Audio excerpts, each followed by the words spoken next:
the volume. Turn up the volume. You've arrived at the destination for all things Kentucky. This is the Bleed Blue Network Podcast.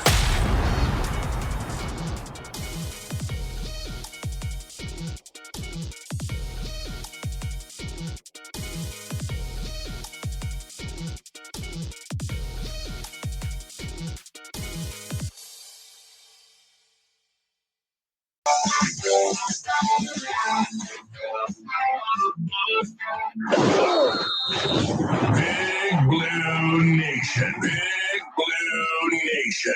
Turn up the volume. Turn up the volume. You've arrived at the ultimate destination for Kentucky game day. This is the Bleed Blue Kentucky pregame show. Touchdown. What's going on, Big Blue Nation? We are coming to you live from my loft. I think that's just the best way to put it. I don't know where else. We're kind of in a cave. It feels it's cozy though, right? Like we're definitely snug here behind this desk. Definitely a little snug. We are doing this for the first time where we are multicasting to you live. We are coming to you live, obviously, on 102.7 The Game right now. We are also live on Instagram, on Twitter, on Facebook, on Twitch. So very excited to be with you guys. It is another Kentucky game day. Jaden is back from Canada. Did you catch anything when you went up there? You know, no. Canada was good. Traffic's really bad. I don't know if you've ever been to Canada. Tim Hortons was really good. I've been to Canada one time. What'd you do in Canada? Went and saw the Niagara Falls. Yeah, we saw Niagara Falls too. Canada side or New York side? Both. Well, yeah, you're better than me. We only got to Canada side, but yeah, it was a lot of fun. But I'm glad I'm back. I feel like I haven't talked about football and anything in forever. Yeah, I don't feel like you've missed a lot in that time period. I've missed a lot of bad. Yeah, you have missed a lot of not fun. So Kentucky is limping into this game a little bit. Obviously, coming off a loss to Florida last week, 48-20.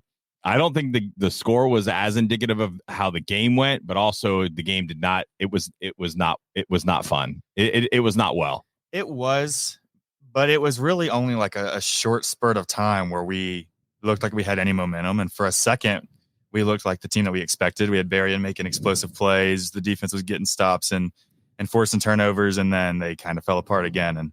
And again, they didn't, stand up in the face of adversity where you thought they might for a second.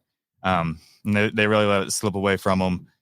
They let the Florida offense get explosive, which is about the only thing that DJ Lagway could do. They didn't really get after him and make him stressed at all.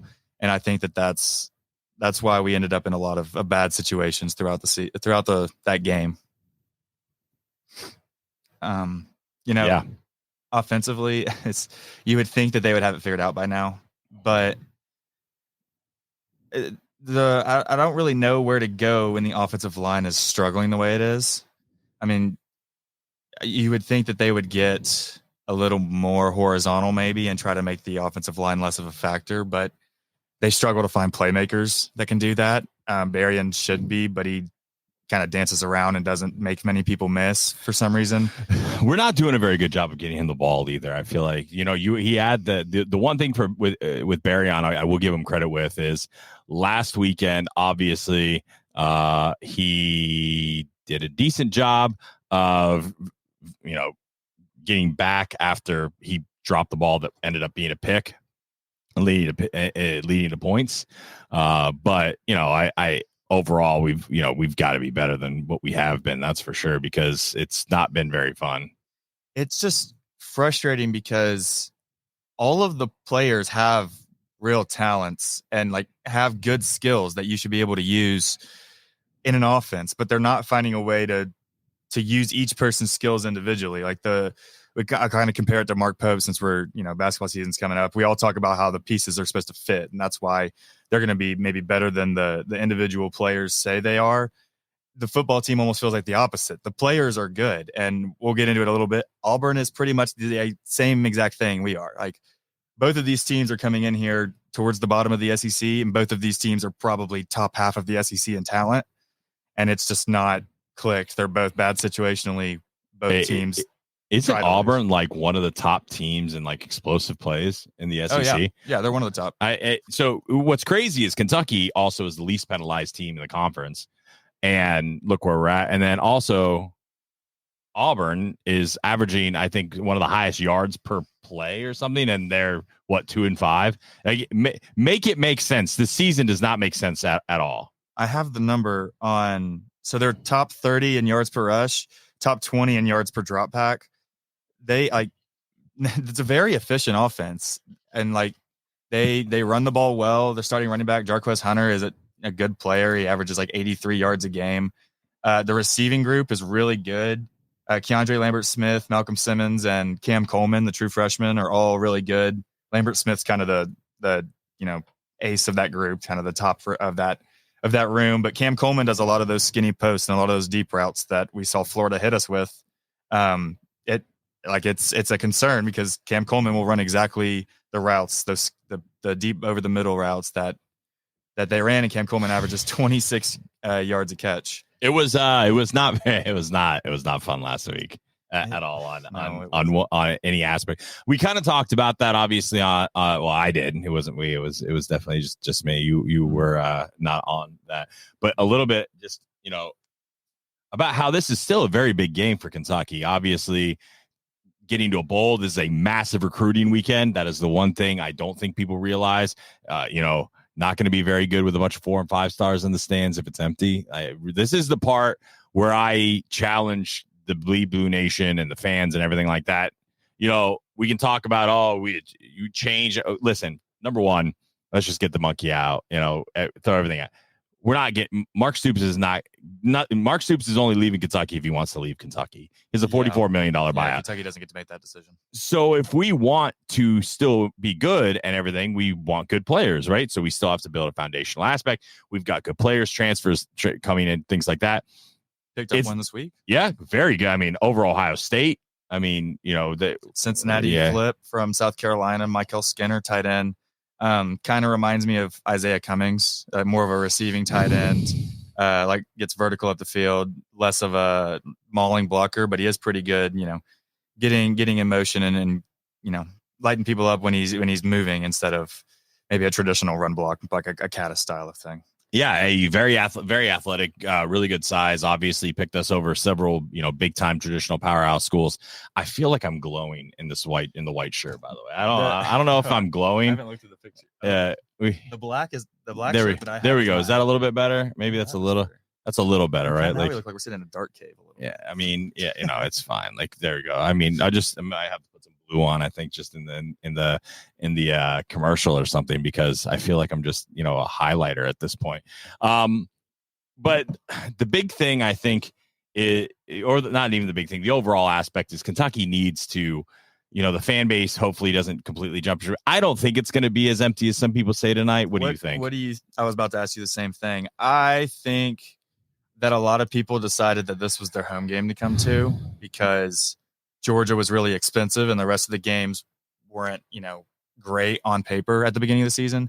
So I think a lot of people decided that this would be their one game and that they'll still come. So I think it'll be 85-90%. The corners of the top will be a little empty. How do you think the student section is going to be with fall break? It won't be students. It'll be a bunch of people coming home and a bunch of people's parents. But I think it'll be full, at least the lower bowl. I don't think they'll fill up the top corner, but I don't know how long they'll stay if things start to go. Well, let's hopefully not have to go down that road, from that perspective and really talk about. I really don't want to do this again next week. Yeah, I mean, it would be really sad to lose to Auburn because now you have to beat a top 10 team on the road to go to a bowl game. And I know that they use that bowl streak a lot in recruiting and they use that consistency to kind of show what they've built Kentucky into. It's a negotiating tactic in his contracts. So they would really like to make a bowl, and it becomes really hard to think they're going to do that if you lose to Auburn, who has somehow lost more games than you have. Yeah. Joe said you are always glowing in the chat. It's phenomenal. Thanks, Joe. Very nice guy. Yeah. Thanks, Joe. I think the thing also with the game today is you don't want to go winless in the SEC. Kentucky's been absolutely horrendous over the last 11, 12 games at home in conference play. You need this in a lot of aspects. The fan base has shown up and shown out. I think every single game this year. Kentucky's shown up and shown out in one of them. Yeah, I think it would be the first time, SEC wise, at least. I think it would be the first time since 2012 that they've lost all 4 SEC home games. That's, we obviously didn't do very well in 2012. I think we won 2 total games. That was 11, wasn't it? Because Stoops has been here since 2012. I think it was his first season. We didn't win. We lost to Western. We didn't win any 2 years in a row. Well, we played like top 10 Florida, top 10 Bama, top 10 Tennessee, and like Georgia or somebody else that was good. And so that's tough to do. But I think that was the last time that happened. And yeah, they've upgraded the environment at Kroger Field with the lights and all the sounds and all the things they have going on. The fans have all been really good. The students have been there early, but they're not putting a product on the field that's giving people a reason to come back. And 7:45 kickoff with some other games going on, I can see people sitting in the parking lot and watching a multi-view or something. Are there a lot of really good games though tonight? Like I feel like there's not a ton of like high profile games to see top 25. I mean, obviously you've got Miami and FSU. That's kind of like a marquee game just from a name perspective. But I mean, Miami should, in all aspects, run them. I think the most interesting game of the day is Texas at Vanderbilt. Texas at Vanderbilt's going to be fun. Has that game started yet? That game's it starts in 4 minutes. Okay, yeah. Texas is a 17-point favorite, by the way. I feel like I would take the under on that. All right. Well, are we going to do the prediction now, or are we going to do it? Are we going to do it later? I'm not. There's no prediction. I'm just saying I would take the under. Yeah, I mean, I think Texas is going to try to make a statement because all of a sudden, like, there's a game tonight. LSU and A&M is for number 1 seed in the SEC. Yeah. Like all of the really good teams have lost a game. So if Texas were to lose another one, they could just schedule their way out of the SEC championship, schedule their way into playing a road game in the first round of the playoffs. If they even get to the playoffs. I mean, let's be honest, like the way things are going, there's a lot that happens. Now, I will say one team I think was eliminated today from playoff contention. That was Navy. I was actually really excited to watch that game. I thought that would be a better game. If Navy would have won, obviously they would have had a shot at the playoffs, but that was just horrendous and it was ugly. So we really needed Army and Navy to beat Notre Dame so that we could have Army-Navy weekend. And then they play in the conference championship, and both of those games were for the playoff. That would have been awesome. That would have been a lot of fun. But Navy decided to fumble on their first 2 possessions after not fumbling for the entire season, running triple option, which was impressive in itself. But yeah, they pretty much just threw the game away in the first quarter, and Notre Dame ran away with it. Alabama's up with 5:43 in the first against Missouri. BYU is up 7-0 against UCF. Oregon has jumped all over Illinois in the first. They're up 14-0, and they have the ball back. Kind of looking at a couple games earlier, Ohio State, another squeaky game, 21-17. This is one where they're starting not to start well. We talked about this a little bit a couple weeks ago. Playing teams a little bit better, not doing as well. Obviously, we talked about Notre Dame absolutely punched Navy in the mouth, 51-14. Indiana improves to 8-0. I don't even know I'm saying that out loud. 31-17. Their schedule still is not impressive to me. It's not. Where do they play Ohio State? But they're 8. Look, game 10, I think. So it's in 2 weeks. Yeah, 2 or 3 weeks. Penn State next week. I don't know. Maybe we'll take a look at that. Oklahoma took the lead into halftime against Ole Miss. Ole Miss shuts them out in the second half, wins 26-14. Pitt absolutely destroys Syracuse 41-13, moves to 7-0. UNLV wins last night, a close one. Come from behind win 29-24 at UNLV. That rounds out the top 25. Jaden, any big shockers there for you? I mean, almost was one. Shockers, not really, just because most of the games outside of Ohio State were like competitive for the first half and then kind of, walked away with at the end. But the Ohio State game was a lot of fun. I don't understand what's wrong with Ohio State. They, on paper, are like the best team in the country, maybe the second best, but they don't play well and they never play good at the beginning of the game. And today maybe is the wake up call that one of these teams actually stayed with them in the second half. And maybe that'll wake them up that they couldn't just run away with it, but that's not going to work against the real teams. It's not a way to live. Yeah. That's true. All right, everybody, we're going to take our first break. We will be right back. We'll talk a little bit of basketball in the next segment. I'm sure everyone's going to be excited about that. You're listening to the Bleed Blue Kentucky football pregame show on 102.7 The Game. St. Camilla's Urgent Care and Family Practice is here for all your primary and urgent care needs. Visit stcamillasurgentcare.com to view our list of services.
Your clothing and housewares into hope for local neighbors in need at Owensboro St. Vincent de Paul Thrift Store, 200 East 18th Street, Tuesday through Saturday, 9 to 5. Can't come in? Schedule a pickup at 270-683-0062. Follow us on Facebook and Instagram. May God bless you and your family.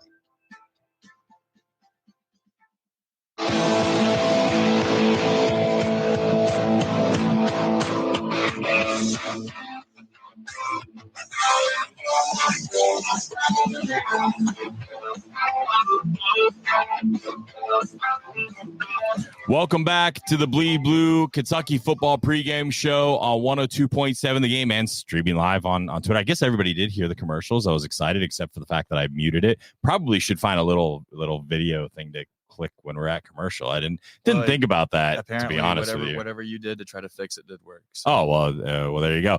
Jaden, we played a basketball game this week. What did you think about that? I do not believe that winning by 71 can ever be bad, and this was not one of those cases. So they looked really good. I did not expect them to look that good. Like Wesleyan's not a good team, but they've won 8 national championships at their level. They're not the worst team that we've ever played.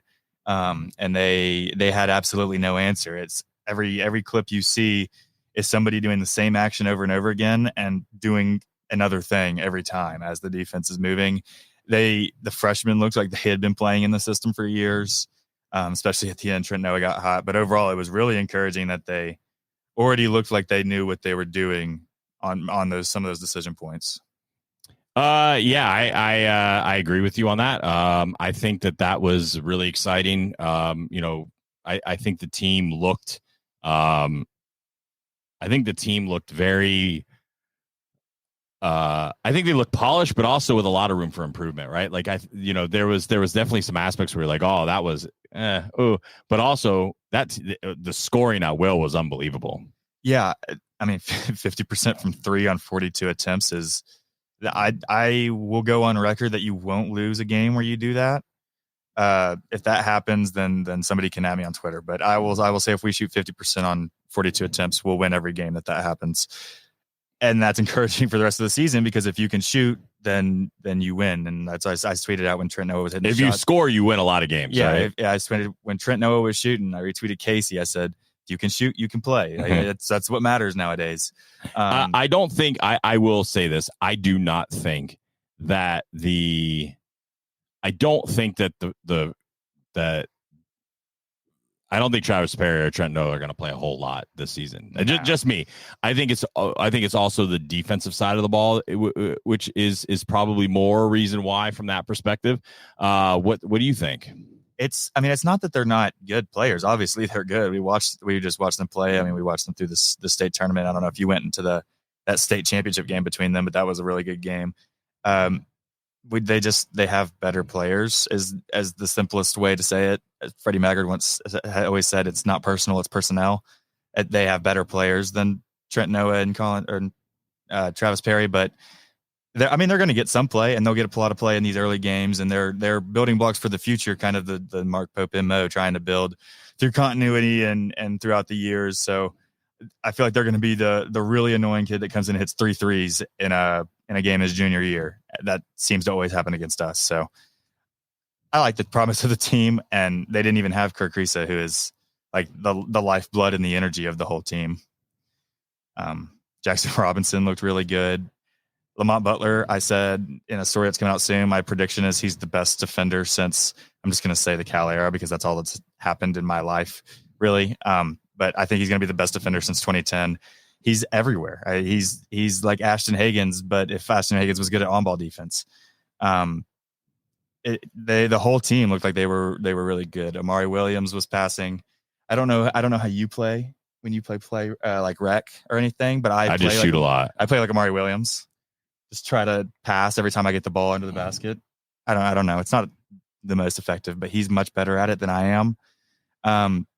So overall, I think that the team was really good, and I'm excited to see what they do against Montana State, Northwest Southern. I don't even know. Yeah, it was something. It was, but they're really good for their record, like better than Wesleyan. I'm pretty sure is what when I was reading. That's what I read, that they're a competitive team and have beaten some good, like relatively known teams in the past. So I'm excited to see them play against them and see if it continues throughout the year. And obviously all things are gearing up for Monday.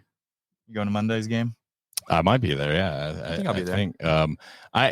It was very exciting to see the team, I think, live and in person, right? And not playing against themselves or the hype and everything, right? Right.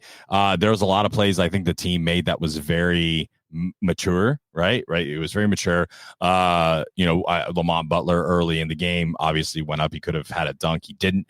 Lays it in. Might have been a risky play. Maybe not. I mean, he might have been able to dunk it. Who knows?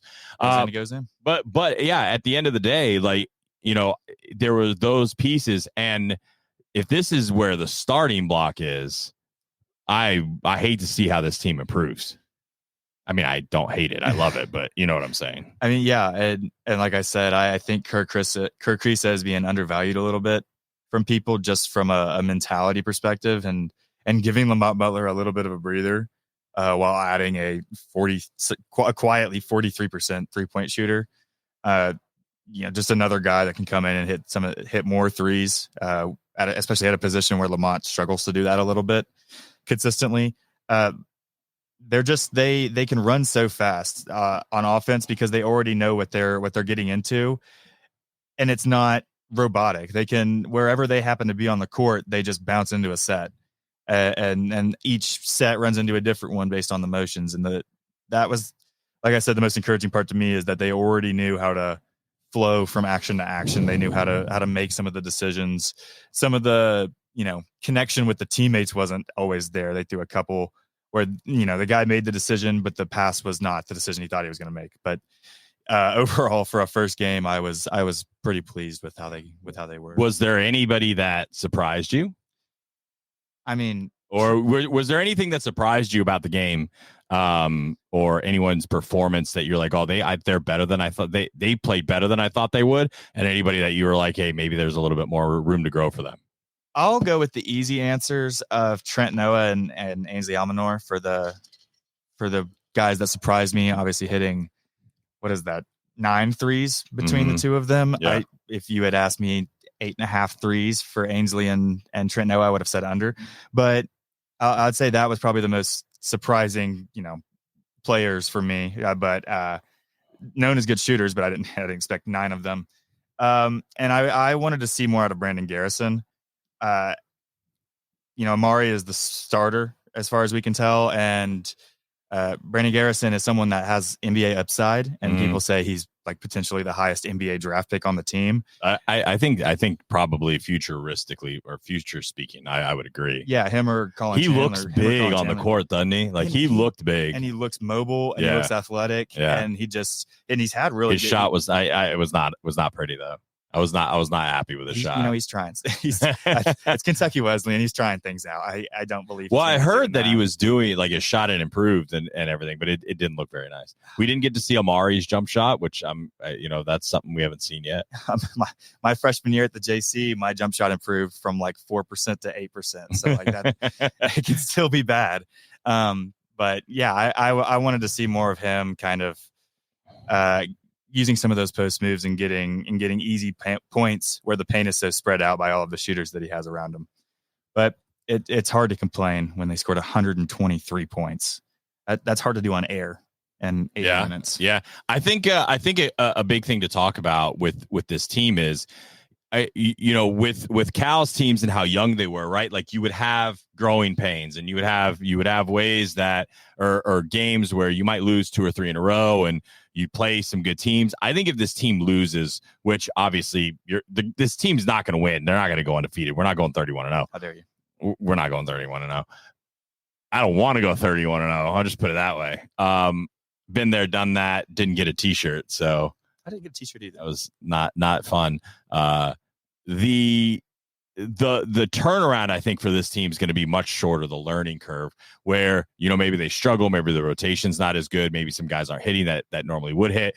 I think the next game, you're going to see them bounce back a lot faster, regardless of who they're playing, than you would have seen in years past, where maybe that 1 can turn into 3, but with this, that 1 might just stay 1.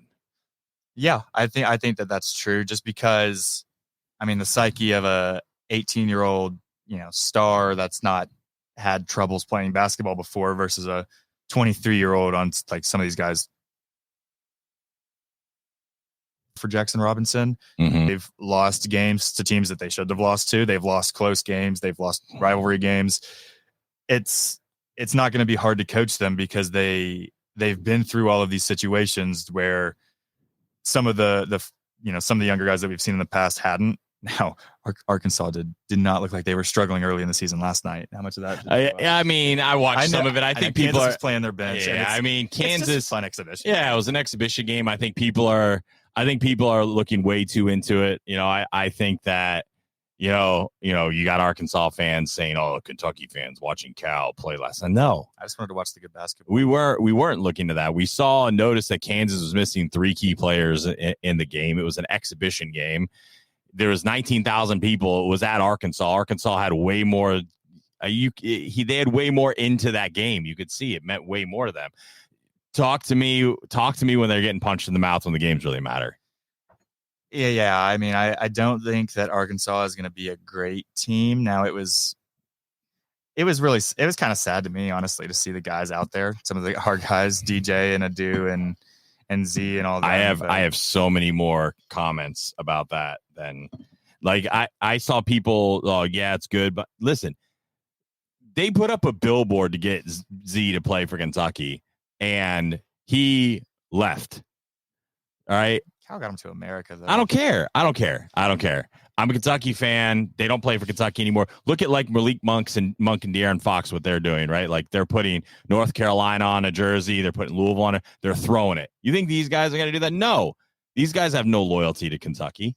So, excuse me, well, I just don't care. Like, I hope that when they come here, we smash them. I don't even care. I really don't even hope they even make the tournament. Like it, and that's not a personal thing. I just don't root for anybody who left. They're not here. Bye. I don't care if they do well. I didn't know I was getting you up on the soapbox there. I'm glad I was able to pull that rant out. That was pretty good. I don't even know how to follow that really. Well, it's a good thing we're up against like a commercial break then, isn't it? That's good. I do need a commercial break right now. You need one? You are prepared for I was not prepared for the big rants. You weren't from Arkansas basketball. I mean, it's not just Arkansas. I think it's just in general. Like, I think we have to just let go. Like, it's time. Let go. Kentucky, Cal's gone. The players are gone. Those times are over. Let go. They're not Kentucky people. They're not over here caring about what we're thinking. Right? Like, it doesn't matter. Like, who cares? Let them go. We're done. All right, we got basketball out of the way. We've got another hour left of the Bleed Blue Kentucky football pregame show. You wouldn't know that it was a football pregame show for the last 15 minutes, but that's okay. We'll figure we would talk a little bit about what's going on with Kentucky's roster this weekend. Players that are out. There's a big player that potentially might not play as much as we think. We'll get into that the keys to the game and how that might affect our chances today. You're listening to the Bleed Blue football pregame show on 102.7 The Game. Are you a sports fan looking for a place to get caught up with all the local, regional, and national sports news? Turn into Live at 5 on 102.7 The Game. The greatest college basketball player to ever play. That is absolutely disgusted me to open the show. This is disgusting. That is a disgusting thing to say. I swear, they really do like each other. It was your first chance to win a playoff game at home in forever. You've got to believe he's a corner. All right, dorks, go to your rooms until Live at 5. Live at 5, weekdays on 102.7 The Game, courtesy of Foreman Watson Holtree. Hey, Kentucky, it's election season again. Did you know it can take up to 15,000 volunteer poll workers to run an election in Kentucky? That's why we need your help. If you're concerned about election integrity or voter suppression, the solution is becoming a poll worker. We've made it easier than ever. Just head to sos.ky.gov and click on the Elections tab. With your help, we can make sure November's election runs smoothly. This message is sponsored by the Kentucky Secretary of State's Office, Kentucky Broadcasters Association, and this station. When you're craving homemade food, head to Windy Hollow Biscuit House in the heart of Owensboro for a true Southern feast. This Saturday and Sunday, they're serving up their country ham breakfast buffet. And if you need a little pick-me-up, try the customer favorite. Caramel latte, iced or hot, the perfect companion to your home-style meal. Windy Hollow Biscuit House is open 6 days a week. Windy Hollow Biscuit House, 630 Emory Drive in Owensboro.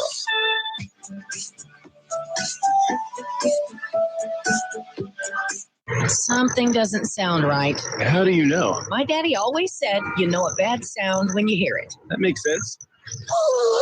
Yep, that sounds bad. No, not that. Hey, your car sounds funny. My hero.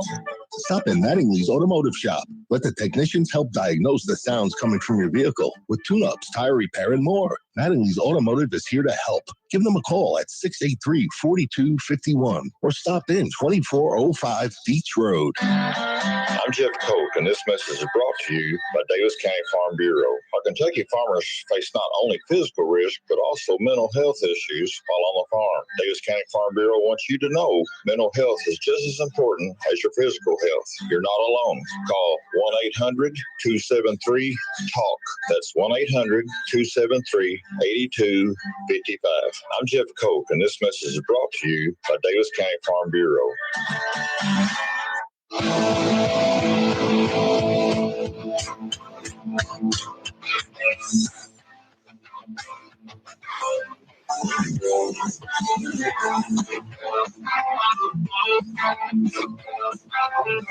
Welcome back to the Bleed Blue Kentucky football pregame show here on 102.7 The Game.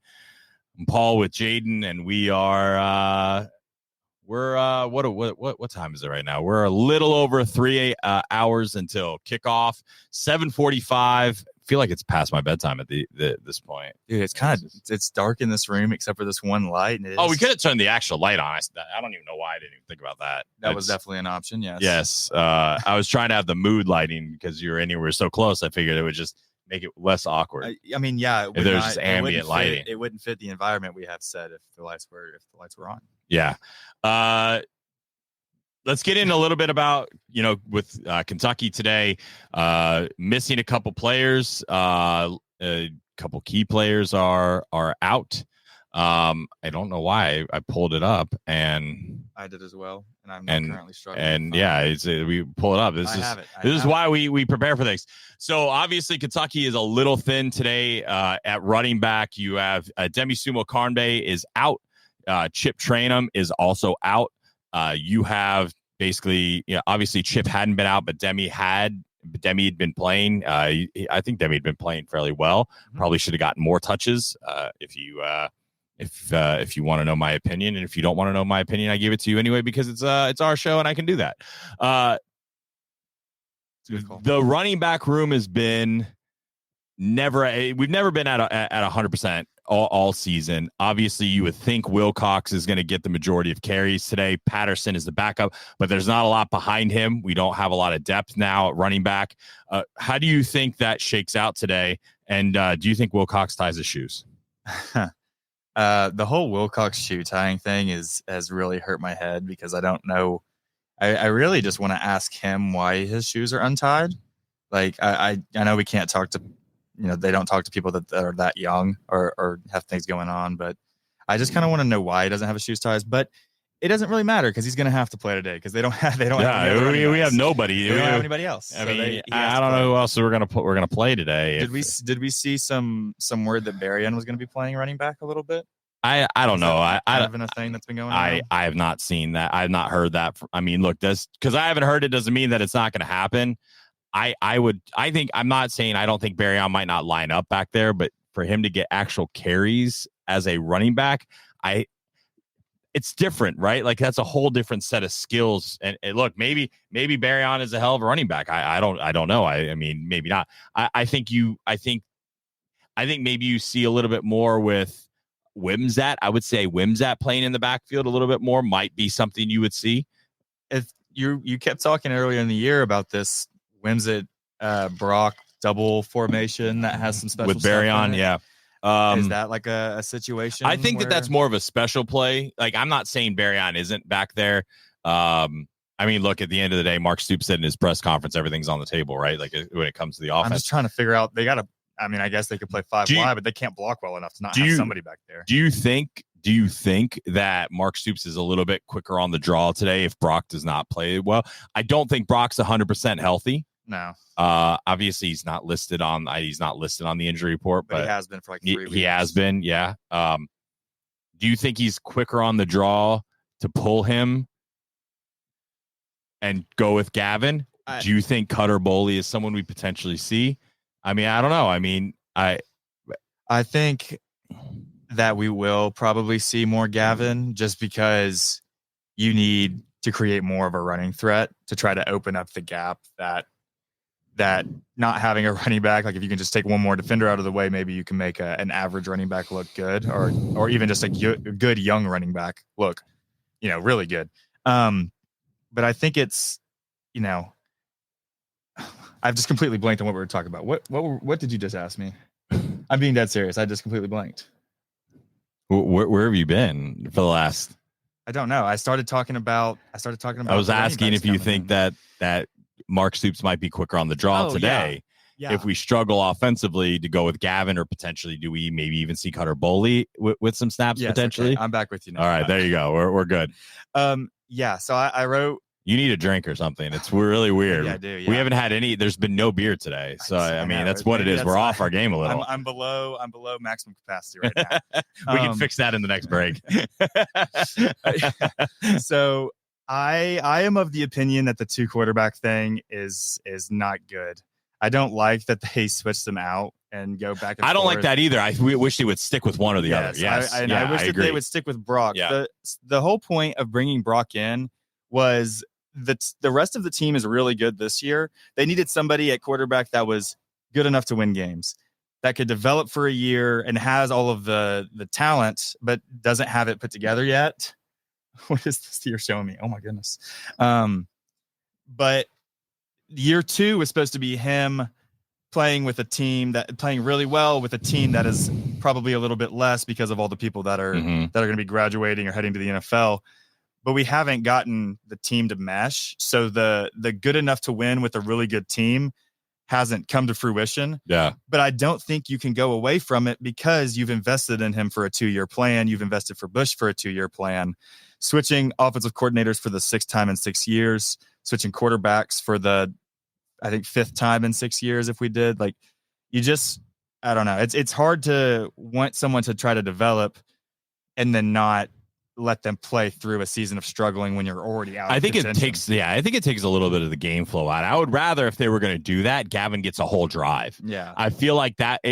I don't like the 2 quarterback system where they're basically interchanging in a drive. Yeah. I like it. Look, if you want to have Brock go for 2 and then Gavin comes in for 1, I'd much rather that, because I feel like a quarterback has a chance to get in the rhythm and the flow. I think it throws the whole team off. I get it, what they're trying to do. They're trying to save hits on one quarterback versus the other. Look, you got no other team is doing this except in the red zone. So why do you think they're not? So knock it off. Like, stop it. Like, Bush, stop it. Like, stop. There's the old saying, if you have 2 quarterbacks, you have no quarterbacks. Correct. But I don't know if we have 2 quarterbacks, because Gavin does not throw the. I mean, I don't know. Gavin doesn't really throw the ball. I agree. I don't know why. I mean, he started at Rutgers, so obviously he's got talent. He can do, but I don't understand why we don't do that, and that would make it to where, I don't know. I'm not a huge fan. Looking elsewhere on the depth chart, obviously defensive back, we are a little thin there as well. You have Maxwell Hairston, who's obviously still out dealing with an infection in his shoulder. Jansen Dunn is out as well for this game, so that puts a lot more pressure on the depth of the secondary. Jansen Dunn, I thought, has been playing pretty decent this season. Yeah, obviously, it's not necessarily that does Kentucky have enough to compete in the game. It's if anything happens, right? Like, it doesn't take a lot to tweak an ankle. If you got to come out, we're down. Obviously, Nichols seems like he's fine. He's off the. Yeah, he's not on. I was about to ask. I'm not. Nichols doesn't Brian seem. Nichols. I haven't noticed him. Who I think is going to be an absolute star. He's a freshman. He's playing very, very, very well. Kentucky's got a lot of young talent, but it's unproven. This is a game, obviously, when we'll talk a little bit more about the weird stats of this game, right, with Auburn. I think that it's very interesting from that perspective. Also, Jared Mincy is out for this game. I think is he a redshirt freshman or a true freshman? The kid from Kentucky who's making his first start at O-line. Malachi Wood. Yeah. He's a redshirt freshman, right? Year. Yeah, because I saw him last year walking around campus, and he is one of the taller humans I've ever seen in my life. I think he's like 6'7", 6'8", and he was so skinny. I could not believe that he was an actual football player. And then apparently he put on like 30, 40 pounds. So now he played a lot in the Florida game, like 23 snaps. He was okay. He got beat on a pass rush rep pretty bad. They are high on him, though. They are high on him. With the weight gain. Like, he was a good player in high school. He's very athletic. He's very athletic. Yeah, he was just too little to like play in the SEC. But now, they played pretty well last week, and he put on a bunch of weight. So they feel comfortable, and they like putting him out there. So I'm fine with it as well. Just to remind everyone, if you are on Twitter and watching this, you can go to @BleedB Network under the live stream, ask questions. It'll go. It'll basically go and give a chat. We have a chat if you're watching on YouTube, if you're watching on Twitch, if you're watching on Facebook, Instagram. You can put a comment there. There's a whole chat, so we can have a conversation. If you have questions, you can ask us questions about the game. Even if you want to ask basketball questions, that's totally fine as well. But yeah, I mean, whatever you guys want to do, if you want to get involved in the pregame show. The big news, obviously, Dan Walker is now questionable for the game. Keyshawn Silver got upgraded to probable. De'Eric Jackson is also probable, but obviously Deion Walker, he sent a little bit of a cryptic text, obviously, today. I don't know if you saw that. I will pull it up and just so reaction here to Deion Walker's Twitter. Deion Walker. Deion Walker today. Do you know what the injury is? I do not. Said, wow, this is the kind of love I get. And put that 15 hours ago. Very, very weird. Very cryptic. I don't even know were people saying that he's not, like, it doesn't matter if he's hurt or not? I don't know. I don't know if it was that or if people were saying he doesn't care. I don't know. I didn't see anything crazy. crazy. I think I did see somebody call him Shaden Sharp, that he was like disappearing for the season now, but that seems a little bit ridiculous. That seems a lot ridiculous. I mean he's not done that at all. Anytime I've seen him, he's always seemed like a good kid. I say kid. He's like a year younger. He seems like a good person. I've never seen anybody that has a problem. I don't know anyone that has a problem with him. I don't think that he just doesn't care. I think he's he's never had that MO either of that. Yeah, I mean, that's never been a ton of snaps. I mean, and you could tell he gets tired because there's a couple of them he's taking off. But does he take it off, or does he just not have the juice? I mean, but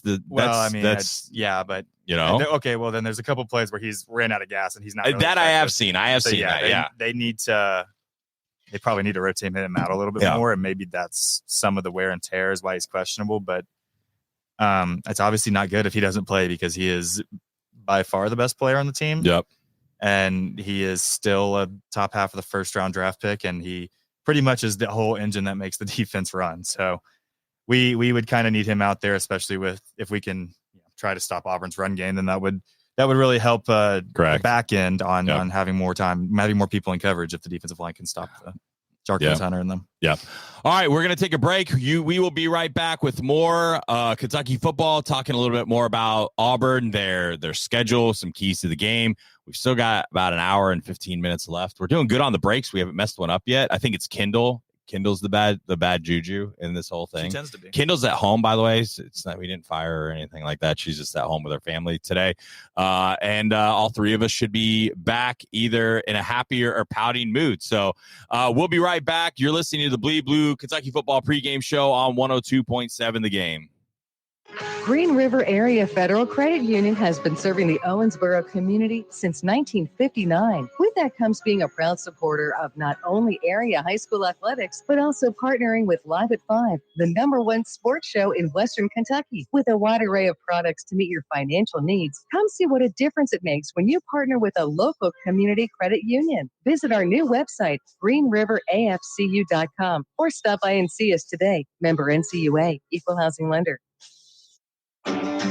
From the kitchen to the laundry room, Fisher's Furniture and Appliances in Tell City can help you create a functional, stylish, and energy-efficient home with appliances designed for the busiest rooms in the house. We have great brands like Speed Queen, GE, Whirlpool, and Maytag in stock and ready for delivery. Our great service doesn't stop when you leave the store. Our experts are happy to service and repair anything you buy from us. Feel the power of the road beneath you. Rick's Tire and Service can make it possible. Offering comprehensive car care from front-end repair and brake work to air conditioning and diagnostic services. We're more than just tires. Elevate your ride with our range of aftermarket accessories. Get those wheels, tires, level up with lift kits, seat bumpers, bed covers, and running boards. Even lights? You bet. At Rick's, we customize your vehicle to reflect your style. Rick's Tire and Service, the place where we turn your car from basic to fantastic. Shuffle into Champion Ford like a boss. Imagine your dream Ford calling your name, and guess what? We've got them all. F-150s, Broncos, Super Duties, Escapes, even Bronco Sports. You want it? We've got it. We're the #1 selling truck hub. So, what are you waiting for? Shop online at championowensboro.com. Champion Ford, proud sponsor of Davis County Player of the Week and KWC Athletics, where your Ford dreams come alive. Beyond the Bench, a coach's perspective of local, regional, and national sports. I think I was first. Now Bradley's first, so I knew I took a back seat when I saw that. Our 5-star recruit, Coach Bradley Payne, he's got somebody riding his coattails. Amazing. Beyond the Bench with Matt Briggins and Brad Payne each Monday, 6 p.m. here on 102.7 The Game. It's not everybody can get in the regional tournament. If you don't like it, get better or just suck it up. 1 to 2. So no. Talking like a true beyond night district guy.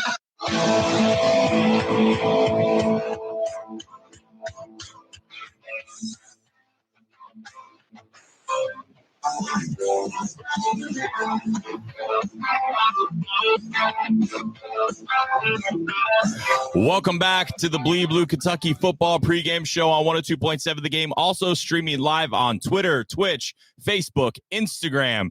And if we could get a few more followers on TikTok, we'll be there too. We're very close. We're going to try something very, very different. All right. We haven't tried this yet. We're going to try. We have a new live show that's going to be coming daily. Maybe it'll be on 102.7, Vic. And maybe if not, we're going to be obviously live streaming. But we have a number. If you want to text us, this is a text line. So if you want to shoot us questions or comments about Kentucky football, Kentucky basketball, you can text us at 859-412-2090. Text us your hot takes about the game, your predictions. Just throw your name in there. Your first name doesn't have to be obviously your last name. Throw your Twitter handle, your Instagram handle. Just let us know exactly what it is. And we'll give you a shout out. So 859-412-2090 on the text line. We're just going to try it for the last 45 minutes of the show, just see how it works. They want to do it for the whole show because maybe it works, maybe it doesn't. I have no idea. So hopefully somebody at least sends a text. So that way I get it. 859-412-2090. There's a lot of things up here in this room that I don't understand how they're working. Yeah, what do you mean? It would like the whole setup we have, streaming on all of the things at once. I don't really know how you've done that. I don't know how this text machine works, but pretty good at it. You do your job. It's almost like I've done this before. Maybe once or twice. This is not first. Oh, we have a text. It's really a hot take though. Yes, I'm excited. It doesn't count. Nobody asked for his opinion though. But I guess we have to read it, right? Yeah, you might as well read it. This is from Rando, All UK Ball on Twitter. He is part of the team. He's just being a little bit of a smart aleck. We may not have to read it. I think he does. He said Rando is the best thing to happen to Bleed Blue since Mark Pope's offense. I feel like he could have done a better job at that. Yeah, there was probably a better first text we could have gotten. It's halfway upsetting that's going to go down in the record books, but Rando's really making his mark. Get his name on the show. Joe, Wildcats Joe, also part of the network. Breaking news. Ooh. Everybody like breaking news. I do like breaking news. Breaking news. Caden Lewis will commit to UK on November 2nd. This is scoop. Scoop. This is scoop. Scoop. Joe. November 2nd. So Caden Lewis. Caden Lewis is a very good player. I put it on Twitter. We'll put out the challenge here to everybody listening. If you can find a nickname for two freshman lefty guards, we need to do that because Jasper and Caden are both lefties, and I feel like there has to be a nickname there, but I am not nearly smart enough to do that. But yeah, he's a really good player, really good with the ball in his hands, good shooter, honestly pretty similar to Jasper, and I think that was a lot of the holdup in his recruitment was playing with Jasper being something that they had to sell him on a little bit. But, if hopefully he ends up being a Cat, and from what we're hearing, it seems like it's likely that's going to happen. For those of you who don't know, Joe is our basketball insider. He's got a really good record, actually, this recruiting season. So we're also throwing that on the Twitter machine. So let's see what happens. So, Joe, if it's wrong, it's your fault. Just letting you know. Just a reminder, if you just tuned in, hit us on the text line 859-412-2090 with your questions and hot takes or breaking news, as Joe just gave us some breaking news on Caden Lewis to Kentucky. That's some big basketball news. Obviously, Jaden, Auburn presents some very interesting challenges for the game today. Auburn comes in 2-5 overall. They are winless in SEC play, 0-4. They are winless, but they are winless in a way that makes me a little nervous. They've been almost not winless a bunch of times. Almost a bunch of times, yes. Almost a bunch of times. And it's simply turnovers, and they do turn the ball over a lot. And not only do they turn the ball over, but they like to throw picks. Like Texas and Vandy, by the way, is 14-7. That's a good game. 14-7 who? 14-7 Texas. Yeah. I think Texas is gonna take that one. But Alabama's struggling still 3-0 in the first half to Missouri. I don't think either team is very good. No, that's probably the case, that neither team is very good, but Brady Cook being hurt's not helping. I kind of wanted to see if he could make some things happen with kind of a leaky Alabama defense, but that game seems like it's going to be one of those that maybe it's one that like they don't score forever, and then at the very end they score a bunch of points when they just start letting it fly. But getting back to Auburn, they're very efficient passing and rushing. On offense, the receivers' numbers are good. They have a lot of receiving yards a game. On defense, they have two guys on the defensive line that would both be our leading sack holder. And one of these days I'll find the screen that tells me they're now Jalen McLeod and Kendrick Falker are the two defensive linemen that kind of run things for him. Dorian Masai is the defense linebacker, and Jaron Thompson kind of plays all over the field, but he's mainly a safety, kind of a Zion Childress where he plays multiple levels throughout the game. But the defense is not that good, but it's worse against the pass. So it could be another game where you can try to get the receivers going, see if you can get Dane Key over the middle, but teams are starting to sit on that a little bit, and they're sitting on the deep dig and the slant, trying to take that away, and it worked against us the last couple weeks. Yeah, it's a little nerve-wracking from Auburn's big playability, right? Like what they bring to the table. Obviously, Kentucky had done a really good job of limiting explosive plays up until this week against Florida, which was very mind-boggling. They actually didn't do terrible against the run at times when they knew the run was coming. Obviously, there are some bad calls that went against Kentucky that I still don't think we've had an explanation for, but that's neither here nor there, obviously.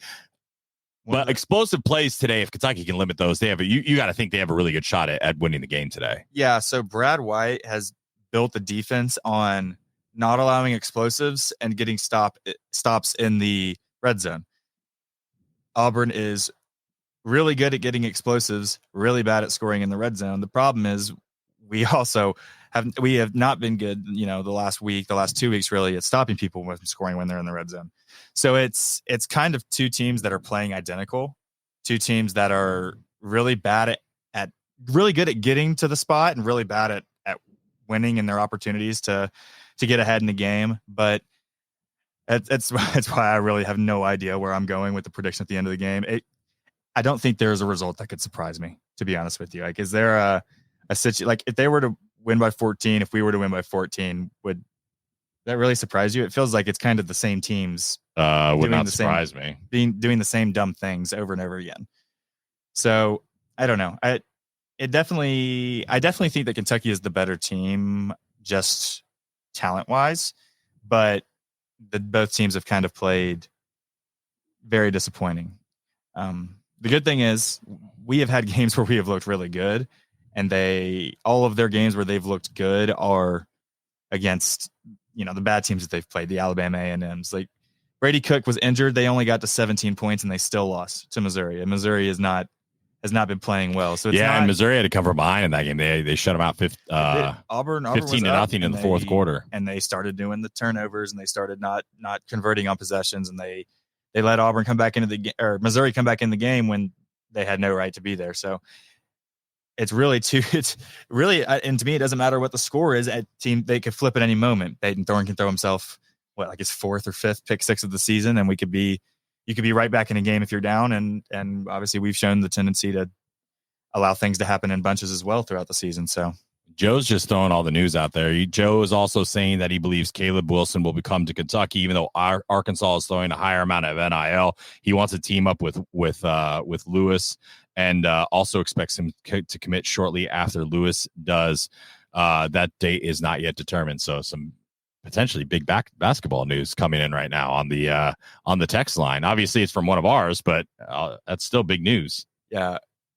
Caleb Wilson is kind of a similar build to Justin Edwards, where he's kind of a tall, lanky wing / small ball four kind of guy, but he's a really good defender, really long and athletic, really has a lot of effort on the defensive end, and offensively he struggles a little bit sometimes when he gets against people that are kind of his size, but overall he's a good offensive player. It's just, some people are good, some people are really good at defense, but mainly the defensive end is where he's going to make his money.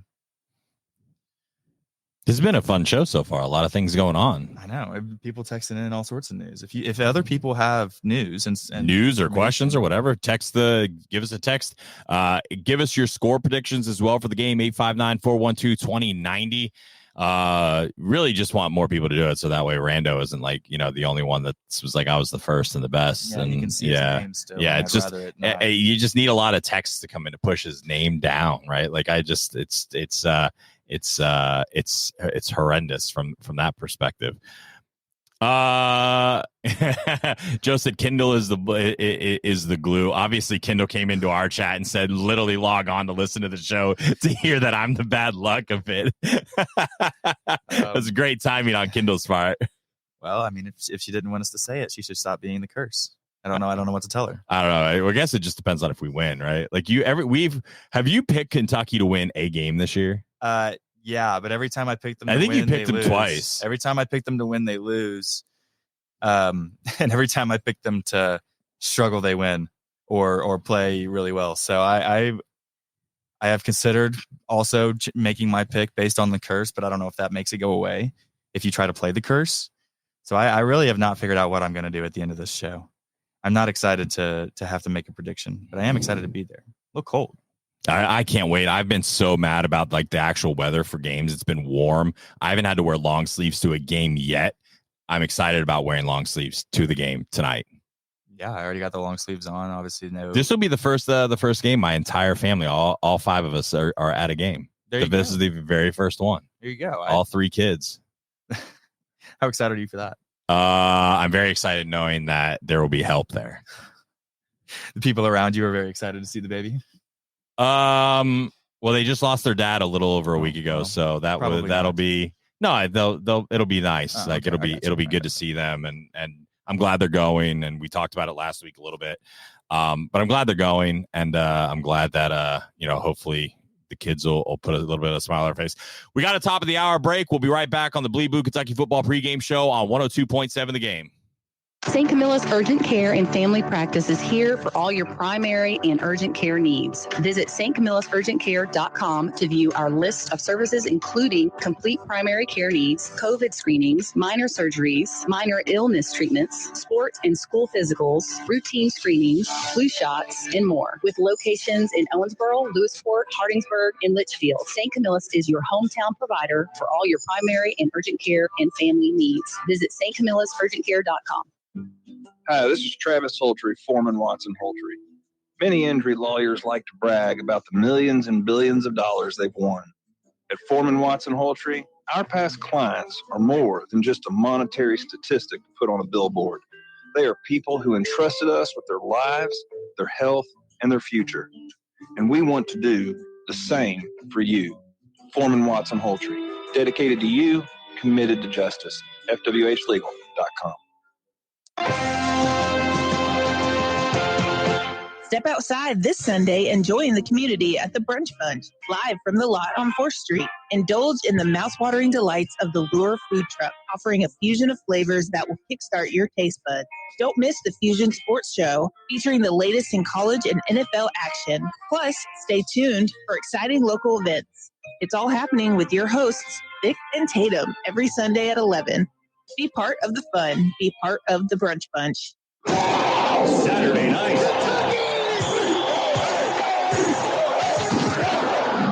Kentucky's going to grab a tiger by the tail. That's what we're about to do. It's the Auburn Tigers and your Kentucky Wildcats. On your Owensboro home for UK football, 102.7 The Game. Courtesy Foreman Watson Holtry.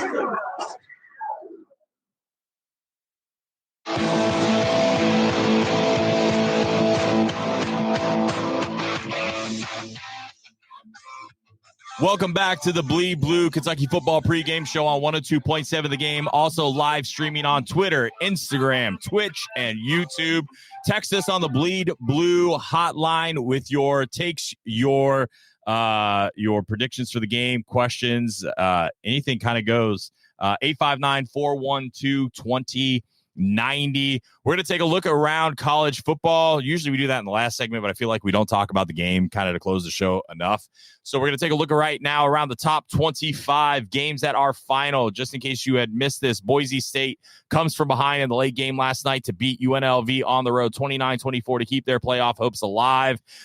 Pittsburgh moves to 7-0 and with a 41-13 shellacking over Syracuse.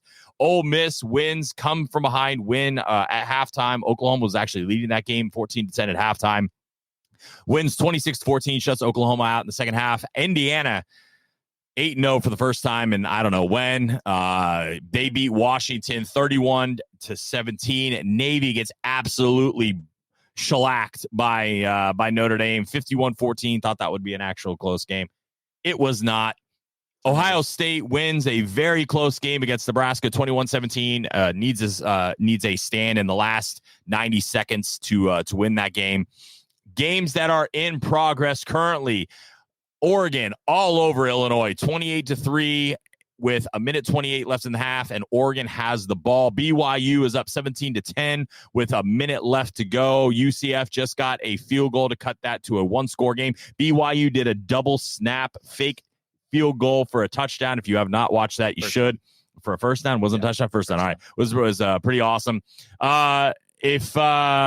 If you haven't been paying attention, Alabama is up 6-0 against Missouri. 1:57 left in the second.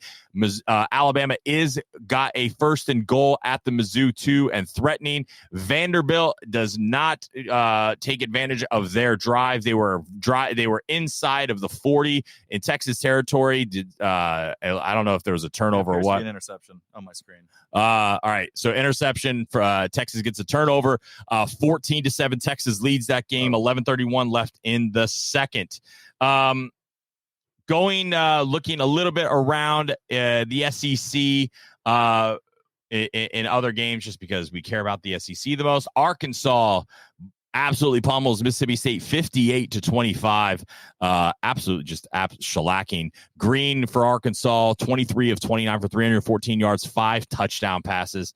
That's a good game, right? That guy was the quarterback with Ashton Genty at Boise State last year with Bush Hampton. Yeah, Bush Hampton. He's good, right? Like, yeah, that was a good. It would have been fun if he maybe could have brought Green in. Well, maybe not. Green is like a. We'll talk about that one. Yeah, if they could have brought Genty with him, that would have been cool. That would have been very ideal. Yeah. Obviously, you got Kentucky versus Auburn tonight at 7:45. Kentucky is a 1-point favorite. Still. The big game tonight is LSU at A&M, 6-1, 4-0. Texas A&M against 6-1, 3-0 LSU. Texas is driving. They are now inside of the red zone on Vanderbilt, about to potentially go up 2 scores on Vanderbilt in Nashville. I have no clue if it's like a big Texas contingent or if actually Vanderbilt has a big home crowd. I know it's sold out. I haven't been able to look down and see, but there are very rarely high Vanderbilt contingents at their own games. So it's happened before. It has, but I think Texas, Austin, and Nashville are like becoming the same city at this point. So I think that a lot of the Texas people probably want to take it. Alabama scores a touchdown. Just so they're up 12-0, pending an extra point 13.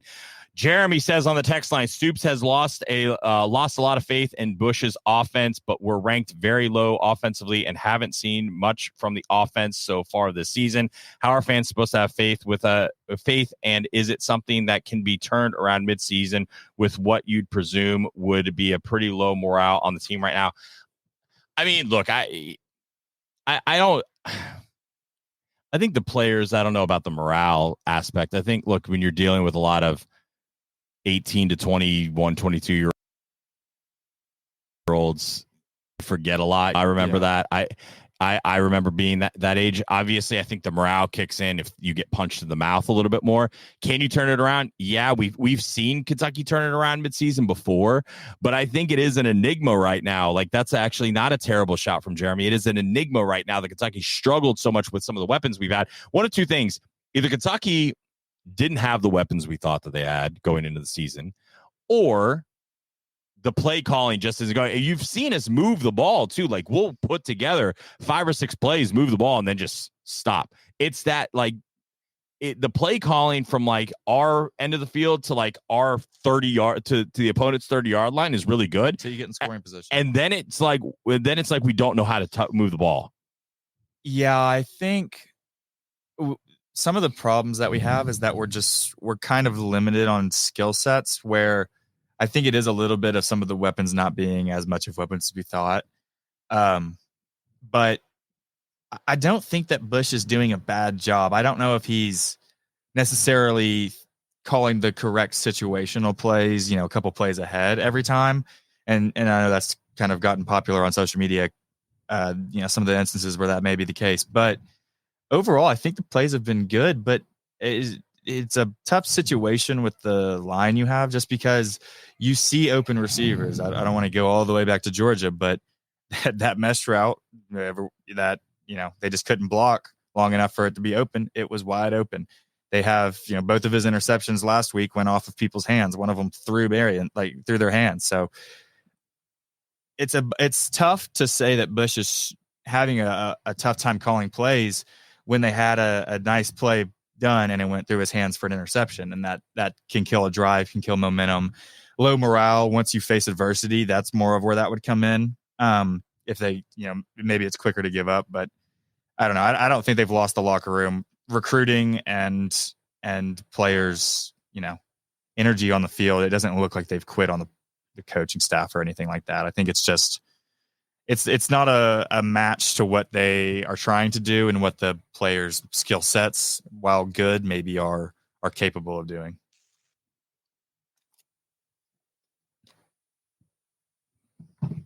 Yeah.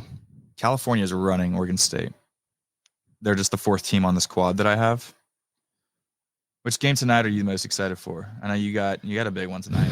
I mean, I'm excited for the Kentucky game. Boy, Brando's just blowing the text chat up. Is there a chance Bullware gets involved in the play calling, and have there been talks about moving Bush down to the field? I have not heard that it being Bush. I don't think Bullware or Bush. I moving to the field, I don't know. Bullware, I haven't heard anything. And Jaden, you are being kind. Bush is terrible so far in situational football. Yeah, I know. So there's that. I know Rando is kind of leader of the Bush Hamden. Somebody else sent a text. So there's too many texts from Kyle Rando on the Bleed Blue text line right now. 859-412-2090 with your questions and hot takes. Yeah, Bullware. I listened to the podcast this week where he broke down kind of some of the changes he'd like organizationally, and Bush coming down to the sideline that might not be a bad idea. That could work. If you might as well try it at this point. I don't think it's going to hurt. I mean, it can't be any worse. I mean, worst case scenario, he gets in the elevator and goes upstairs at the end of the quarter. Like I think it could be okay. But Bullware with no play calling, experience, and Bush, I think the Bush Brock continuity of year 2 quarterback transfer jump, year 2 coordinator jump, like this is something that they tried to build for to make. Brock actually brought that up. Yeah, in a podcast with Caddis and Bo, and said that no matter what, he didn't want this to feel like a first year system, but it's a first year system. And it looks like it. And it feels like it, right? So maybe that is part of this. You have a lot of this first year, maybe it's, I don't know if it's glitches. Obviously it feels like we throw to Dane Key. And if we don't throw to Dane Key, we don't throw to a lot of other people. Barryon doesn't seem like he's targeted him. I don't know. I would really like to see Jamori Macklin. I would love to see Jamori Macklin get more looks. Like it's almost unfortunate because it looks like how about this? The tight ends. Even though we did throw the tight ends last weekend and that didn't work very well, right? I think you got to keep trying. You have a lot of bodies in that room, some dudes that are good receivers, Kamari Anderson and some of those guys. But yeah, I don't know. I don't think that. I think that it matters having a jump. They've had 5 coordinators in 5 years, 4 quarterbacks in 5 years. Everybody on the staff not named Vince Marrow has been hired in the last 2 years. I think that they probably need to just keep what they have going and try to use the rest of this season to build continuity between Brock and Bush and whoever is deciding to stay. Did Vanderbilt get a turnover? Going into the offseason. I think Vandy got a turnover. Vandy now has the ball. It's still 14-7. Yes. I don't know if it was a turnover, but Vandy has the ball like deep in their field. It looks like Vandy might have gotten a turnover. I think Oregon scored again, by the way. I mean, Oregon's just Are they the best team in the country? Right now they are. They might be. Although we're not totally sold on Ohio State, so maybe we should take that into, even though they're super talented. Listen, right now, but Oregon, a lot of people did pick for a national championship before all of that, really right? Like I think they are very, very, very, very good. And obviously, people say, oh, they struggled early in the season, whatever. They have probably one of the most seasoned quarterbacks in the nation too, in Dylan Gabriel, who seems like he's played for everyone. He's played for UCF. He's played for Oklahoma, and now he's played for Oregon. I feel like he's been in the league, 17 years. Feels a lot like Ziegler at Tennessee. I feel like he's just been playing college ball. He's back too. Ziegler signed a contract extension for another 5 years at Tennessee. You didn't know that? I really don't. He's so it's so annoying when he scores. As a Kentucky fan, he's just so unlikable. That's the only word I've really been able to come up with. Is it's just annoying when he scores. I don't understand why, and it feels like that nobody ever guards him from three, and he just makes all of them. It feels like so. I don't know. Ziegler's been a pain in my heart for a long time. I don't like him for that. All right, we're gonna get to our last break. We'll be back and talk about our keys to the game, offensive, defensive players of the game prediction. Get your hot takes in. Get your score predictions in 859-412-2090. We'll be right back. You're listening to the Blue Kentucky Football Pregame Show on 102.7 The Game. St. Camilla's Urgent Care and Family Practice is here for all your primary and urgent care needs. Visit stcamillasurgentcare.com to view our list of services, including complete primary care needs, COVID screenings, minor surgeries, minor illness treatments, sports and school physicals, routine screenings, flu shots, and more. With locations in Owensboro, Lewisport, Hardingsburg, and Litchfield, St. Camillus is your hometown provider for all your primary and urgent care and family needs. Visit stcamillasurgentcare.com. Step into 270 Tactical, the store that goes beyond just firearms. It's a haven for every shooting enthusiast. Dive into our extensive selection featuring high-grade AR accessories, magazines, even uppers and lowers. Need optics? We carry top-of-the-line Vortex and Loophole optics, perfect for enhancing your accuracy. From specialty orders to a broad range of tactical gear, including Benelli shotguns and Benchmade knives, we fulfill all your tactical needs under one roof. Experience tailored expertise and unmatched quality at 270 Tactical today. Do you know what it takes to feed our nation? It takes hardworking farmers who put in long hours and backbreaking work to bring fresh produce to our tables. Cromwell Media, along with Gavin Roberts of Kentucky Farm Bureau, Farm Credit Mid-America, Commonwealth Central Supply, and Culver's, is taking the time to appreciate their tireless efforts with our annual Meal in the Field. Every Tuesday, Meal in the Field will be feeding our farmers right where they are, on the farm and in the fields. With your nominations, you too can give back to those who give us so much in return. Our local farmers. Nominate your favorite farmer right now on owensbororadio.com/meal in the field. Your nominations help feed the farmers who work so hard to feed us every day. Thanks so much to Gavin Roberts of Kentucky Farm Bureau, Farm Credit Mid-America, Commonwealth Central Supply, and Culver's, feeding our farmers one meal at a time with Meal in the Field. Did you know you can turn unwanted, gently used items like furniture, clothing, and housewares into hope for local neighbors in need?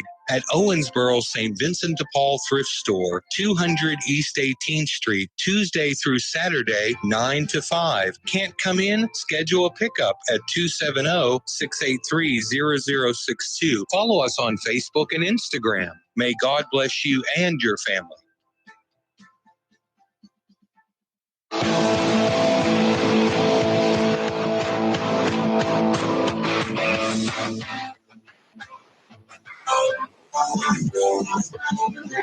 Welcome back to the Blue Kentucky Football Pregame Show on 102.7 The Game. Also live on Twitter, Twitch, Facebook, Instagram, and YouTube.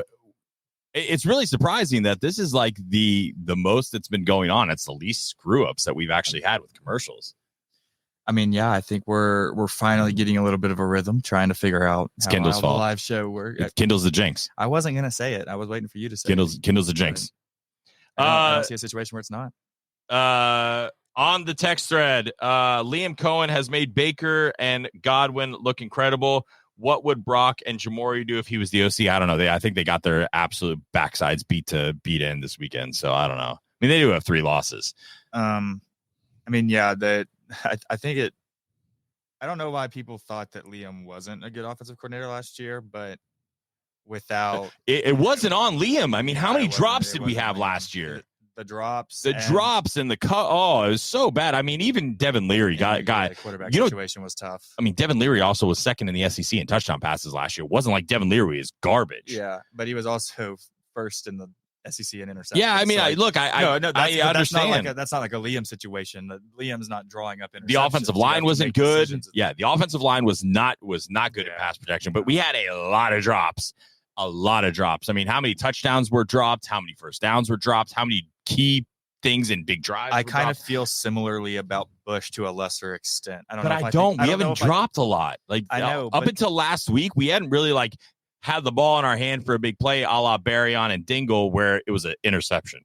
Yeah, but some of the fumbles and the protection problems are even when they try to chip, it doesn't work. Which is, if you can't chip an edge and keep them from getting to the quarterback, then I don't really know how much more you can do as an offensive coordinator. But yeah, so that's why I said to a lesser extent, I feel that way about Bush, but I don't know that it's that Bush's plays are keeping us from winning games, if that makes sense. I mean, look, execution is different, right? Like there's a lot of forms of execution, not just drop passes and things like that. But let's talk a little bit about the keys to the game. This is obviously a big game for Kentucky. They need to win, because if they don't win, we will not have won an SEC home game since Florida last year. Kentucky obviously needs this if they want to go to a bowl game. Winning this means you have to go and you have to also beat Murray State. You have to beat Louisville just to get to 6. Maybe, then you need an upset to get to the to 7 or 8. What are the keys to the game for you, Jaden? I think the biggest key to the game is going to be to try to keep Auburn in havoc situations. They've struggled with throwing a lot of interceptions, fumbles. They've not been good situationally in the red zone. I think if you can get a pass rush from some of your guys, especially if Dion can play up the middle, if you can get a pass rush and make Peyton Thorne move and throw on the run, I think he's liable to make quick, poor decisions. And offensively, I think it's trying to spread the Auburn, or trying to bring the Auburn defense in is what I was trying to say, because I don't think that they're going to be keying on the run because of some of the injuries we have on the offensive line. There's a steep drop off at right tackle as far as run blocking, but and with the lack of running back depth as well, I think that they think that we're going to go try to air it out. So I think you have to find some way, whether that's a tunnel screen for a receiver or getting different people involved in the backfield, or more of the Gavin quarterback run. You have to find a way to keep Auburn up against the line and not able to use extra defenders to keep Danke and those guys from getting explosives.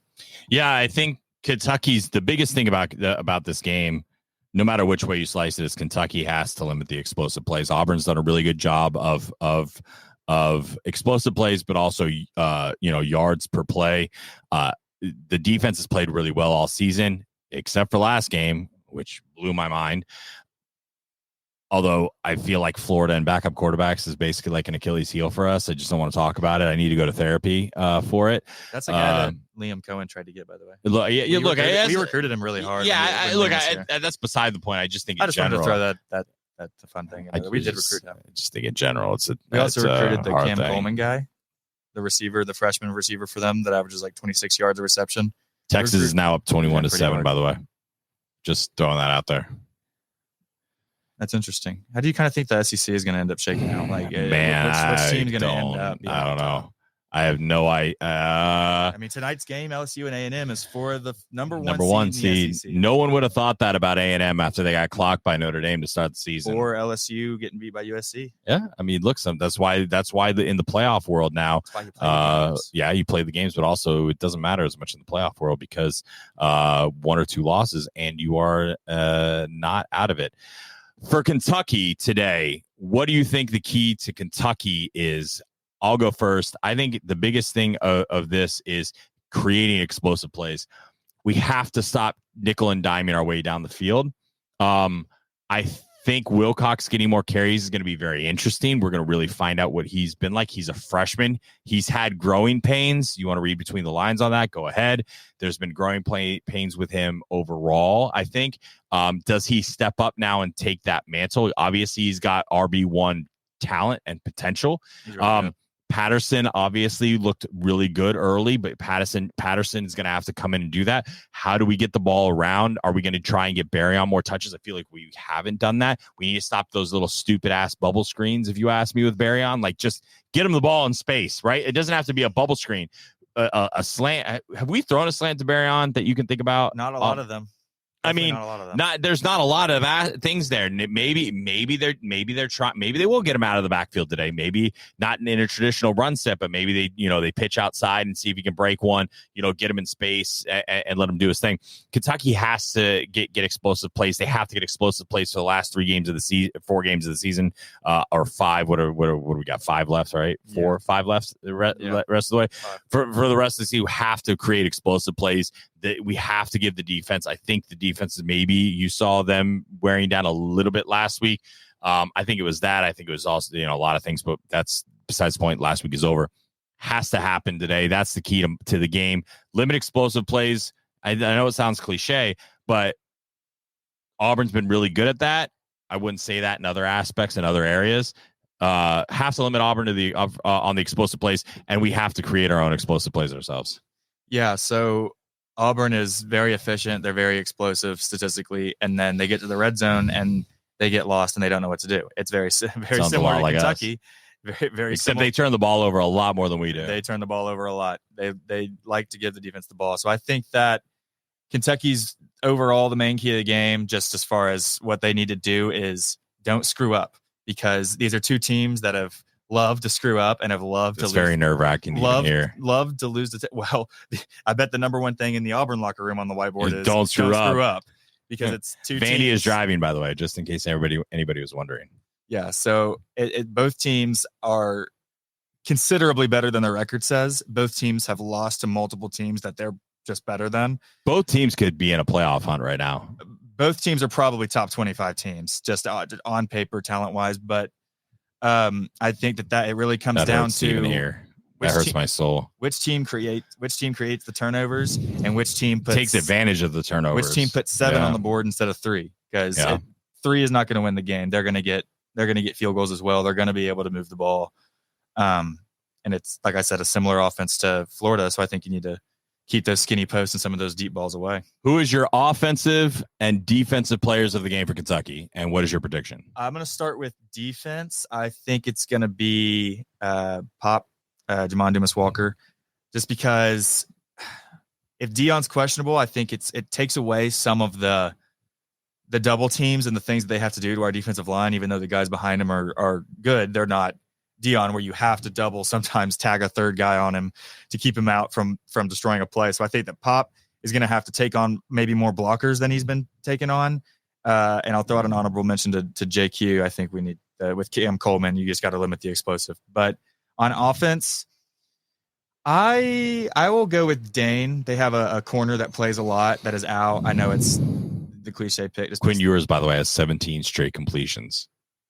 That's pretty good. That is decent. That is hard to do. Yeah, that is decent. Did we have 17 completions against Vanderbilt? I don't want to talk about it. Yeah, so I'll take the easy call and go Dane, but it would be nice if Jamarion could make us get some explosives, because we're one of, unless Syracuse had one today, us and Syracuse are the only teams without a 30-yard rush on the season. So it'd be cool to get one of those. On the defensive side of the ball, I'm gonna go DJ Waller. I think DJ Waller probably gets a pick in this game. Maybe a little. On the text line, just got it. Wilcox will have over 100 yards rushing. UK wins 27-13. I don't disagree with that. I think DJ Waller is the defensive player of the game. Obviously, they like to throw the ball. They try to get out in space. I think he's going to have a big game. So that's my defensive player of the game. Offensive player of the game, I'm going to go with Barryon. I think this is where I think Wilcox might have a good game. I think Barryon maybe gets a kickoff return, a punt return, breaks him. Mentioned that kickoff return, last week, but I think that was insane. I think this is the game that Barryon. I think this is the game where Barryon takes a lot of frustration out on everything that's happened over the last few weeks, and so my prediction is that he is the offensive player of the game. Jaden, what is your score prediction? Oh, I have been planning all week to flip a coin at this moment, but I didn't have the coin pulled up. So I'll pick Auburn. I'll pick Auburn. I'll play the Curse. I got one right here. You ready? Oh, perfect. I would love a coin. I can grab it.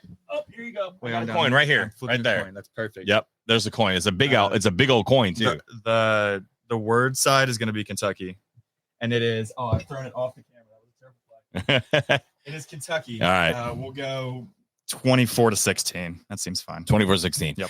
I am also going to pick Kentucky. I think Kentucky wins the game. I think Kentucky has a little bit of a breakout game. I'm going to go with 31-20. I'm waiting for it. I'm going to go 31-20.